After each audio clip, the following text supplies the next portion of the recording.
Hello again, fight fans. I am Jason Burgos for Sherdog.com, and welcome back to an all-new edition of Back Talk.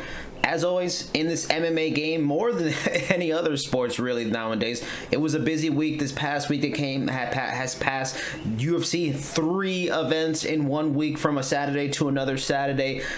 MMA promotions around the world are getting closer to getting back into action. We'll be getting some events and some promotions in different parts of the world soon. Hopefully in the next few weeks. June is looking like a great time to be an MMA fan, hopefully. With that in mind, the Sherdog forums, as always, have a ton of questions to ask about a ton of topics in the world of mixed martial arts, and I'm going to get to it and answer some of those questions for you right now. The first question this week comes from Fluffer Nutter. They ask, have you seen an uptick in positive press regarding MMA since the UFC was the first major sporting event to restart during the shutdown? Positive press, I don't know if I'd say positive press. Maybe like just a positive reaction from the general viewing audience in terms of sports fans and people. Yeah, people were excited. A lot of people in the media industry talk about people that don't even watch MMA contacting them during events, excited about something to watch, something new, some fresh content out there. So and on that level, maybe people are excited about it, thankful for some new sports to be back that isn't some weird sports like marble racing and stuff like that. But I don't know if I'd say maybe positive press. I think it's the same kind of coverage you always get, and that's the job of the media and that's the job of the press, to try to keep, people kind of, the watchdogs. They're the watchdogs of an industry, of a sport, of the world in a lot of ways. So I think the press has been following and covering the UFC positively, if it deserves positive praise, if it deserves negative praise. And I mean, they have a lot of influence and a lot of power to control a narrative, especially when ESPN's power is behind you. They can control a positive narrative, and ESPN has pushed a positive narrative, especially on the broadcast when you watch the live tweeting, which are always positive kind of things. So, and even at the highest level, you got Trump opening up the first event and being positive and all these things. But I think the MMA media and the media in general have covered it pretty fairly. Especially, it hit a real fever pitch when Jacare in his corner tested positive coronavirus during the first event. I mean, that was it got hot, and there was a lot of negative press for it then. And in general, putting on the event hasn't been a favorable, positive idea for everybody in society. Yes, some people want it, but a lot of people don't like it. And if you see, other promotions aren't doing events right now, so they're alone in going forward with this kind of thinking that the show must go on, when a lot of people, experts, think maybe the show needs to wait till June. Maybe the show needs to wait till July. So positive press only as it's deserved in its various ways. If it has great fights, great shows, yeah, it's going to get positive press. There was a great bunch of fights last week. But if there's negative press, where there's questions about the testing and people having the virus and is it spreading and you're doing the right thing, it's been pretty even. Our next question comes from Crushosaurus. I like the name. Good name, Crushosaurus. Alistair Overeem's path to the title goes through. Who should he fight to get to the title? This is a tough spot. Alistair Overeem is in a really tough spot because a lot of the people in front of him in the top 10 he's lost to. So he needs a certain kind of well manicured and curated path to get back to a title shot, because he's still so far back. I believe he's number 8 now. That could change in the next few days or not. But he's in. I'll give you a perfect example. People in front of him, like Stipe Miocic, he's not going to fight. He's not going to fight for the title. Francis Ngannou, he's not at that level. He's not going to fight him. He's in front of him. And even Jairzinho Rozenstruik is in front of him. So he's going to have to either fight those guys again, and that can be real dicey for him. And he's probably not going to get most of those fights anyway. Or he's going to have to fight somebody unique, and that maybe he gets a win and is a little bit more favorable to his skill set. The perfect example of that right now would be probably Junior Dos Santos, because currently Junior Dos Santos is ranked number 4, which is surprising that he's that high, but he was recently pretty on fire and everything like that. So that would make sense. They fought before. He beat him before he beat Junior before.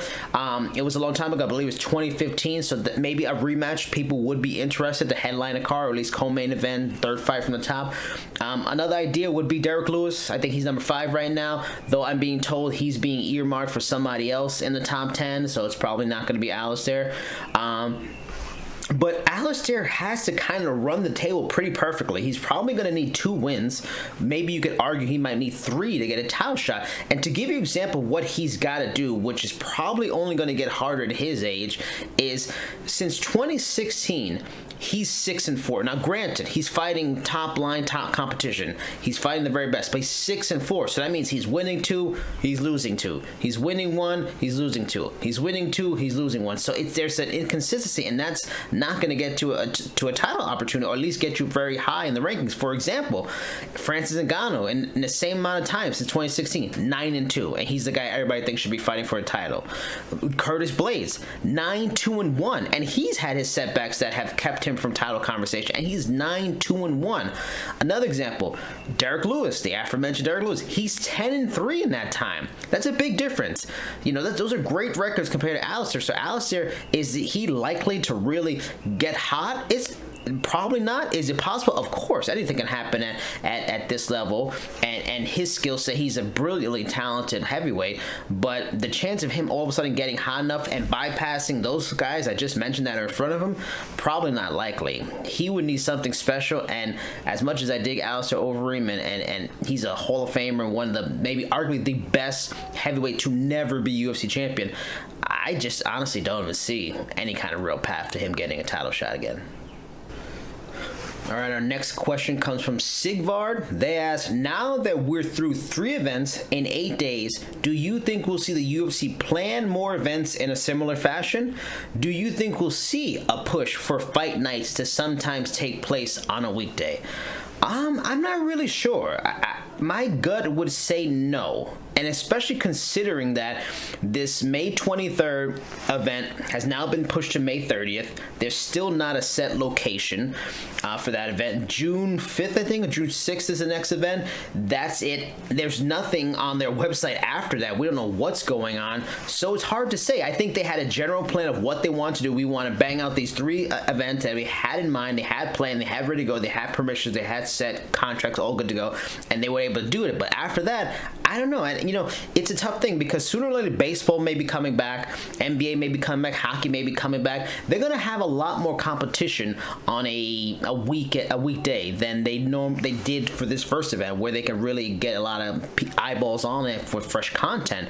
But they've really, you know, carved out a niche along with professional wrestling on those weekend events, a Saturday at this time, and people are still going to look forward to those events and be excited for it. So I would imagine they're probably going to stick to that. And considering how things are going, I mean, the fact that they have the infrastructure to do events in Florida at ViStar, and they're talking about moving to Arizona for the next event, and they want to get back to the PI in Vegas. I mean, I'm guessing it's becoming too rich for their blood in Jacksonville. It's getting too expensive to run events. So it's really probably going to be dictated by a lot of things in terms of what is a state's restrictions because of the coronavirus, what is financially feasible at the time. So I would imagine they'll probably be doing less than more. And if they're going to do events, it's going to be on weekends. It's not going to be on a weekday where it can really get lost in the shuffle against a lot of different things. So my guess, though I could be proved wrong, is I don't think, maybe once more, maybe one Fight Island, which is still being worked on, and I have my questions on it, how that happens or when that happens. But until then, I mean, I wouldn't be surprised if there's no more weekday events and it's just purely weekends. Maybe you get a Saturday and a Sunday. Maybe they do something like, you know, like One Championship did, a Saturday and a Sunday back-to-back double event kind of thing, because maybe that way you save money. I don't know, but I don't think we're going to see many more, if any, weekday events in the future. All right, this next question comes from Dylan Marlowe. He asks, do you think it's smart for the UFC to wait until September with Khabib Nurmagomedov versus Justin Gaethje and not have Gaethje fight Conor McGregor, I'm guessing, before September? Yeah, I agree with it. I think that's the smart move because it's the right move. It's the fight that people want to see. This fight, people have been talking about the idea of Gaethje versus Nurmagomedov since like last year, even before Gaethje, you know, had this fight and has done what he's done and has been so, you know, fantastic, and well before he dominated Tony Ferguson. That was a fight a lot of people were interested in because Gaethje's wrestling background, because in MMA he's proven to be very hard to take down. Could he possibly be Nurmagomedov kryptonite? And now that Gaethje put on such a fantastic performance against Ferguson, showed patience, showed control, and just picked apart this guy and wasn't a wild dog when he hurt him, and showed a next level maturity and an advancement and evolution forward, he looks like even that much more of a threat for Khabib. And his cardio was fantastic. He didn't get tired at all. So even if Khabib wants to wrestle him, he's still a guy that can still be super dangerous in round 3, 4, 5 with his power. So I think it's the right fight. And any fight with Conor, to me at least, and not in front of arena, is going to be a waste. I don't think we're going to have any arena cards, at least probably till September if we're lucky. Gaethje versus Conor, I think the main people that want that fight is Conor because he knows he can cut the line, probably go to a title shot, or at least get his interim title shot and start claiming, multi-time division champion by winning the fight, even though most people frown upon an interim title anyway. Even Gaethje does. So yeah, I think it's the right move. Put Conor in a different fight. I want to see Conor versus Poirier. That'd be a fun fight. Even Conor versus Ferguson or Nate Diaz 3 or all kinds of variables that you can put, but I'd rather wait for him to fight somewhere else, but we'll see. Either way, yes, Gaethje versus Khabib in September, right move to do, yes. All right, next question comes from Jack on Fire. They ask, so we know the fighters have been able to hear the commentators during their fights, even switching tactics mid-fight due to what they hear. But how much influence do you think commentators have on the judges? None. I really don't think they have any influence, because if you're a judge, it's questionable if they are or not, sometimes based on judging. We've seen that. I saw that in Jacksonville. Theoretically, they should be focusing on the fight. So be focusing on the fight, trying to think, calculate scoring, how you want to call this. Then the announcers are talking. Yes, they're much more obvious to hear now without a crowd in the arena, but there's also the two corners you're yelling. Maybe there's people shuffling around, moving near them. I don't know. Maybe they hear them. Maybe it gives them a second thought. But like I just said, Jacksonville showed it didn't make a lot of sense. That last Jacksonville, the third event that we just had this past week with the Chito Vera and Gadelha and their fights and their decisions being questionable. A lot of people upset with the various results in those fights.